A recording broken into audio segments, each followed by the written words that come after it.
Hello guys, welcome back to this channel. In today's video, I'm going to show you how you can quickly trigger the Nutty Beaver in Grow a Garden game of Roblox new Chubby Chipmunk update. Okay, let's get into it guys. As we know that the Chubby Chipmunk update has been dropped in Grow a Garden, and here you will be able to trigger the Nutty Beaver, and it will help you to improve the Chubby Chipmunk ability. Okay, if you want to trigger the Nutty Beaver fast or quickly, you can just collect fruits from your garden. You can collect it as much as you can, and you just need to collect any fruit. And of course, the points that you will get from the fruit will depend on its rarity.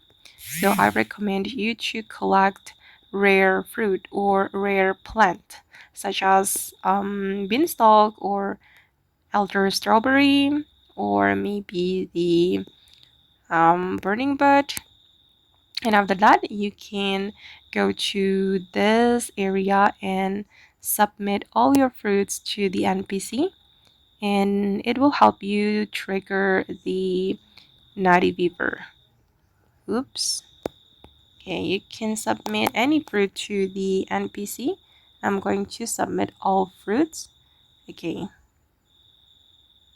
And now the Nutty Beaver is coming, guys. And it will help you to improve your chipmunk ability. Now the chipmunk has gone nutty and will perform its ability every 30 seconds. So every 30 seconds, you will be able to collect acorn and you will get reward. Okay. And yeah, that's so cool. And you can keep triggering the Nutty Beaver to get reward. Okay guys, and that's all the video for today. I hope this video will be useful for you. Thank you so much for watching and bye.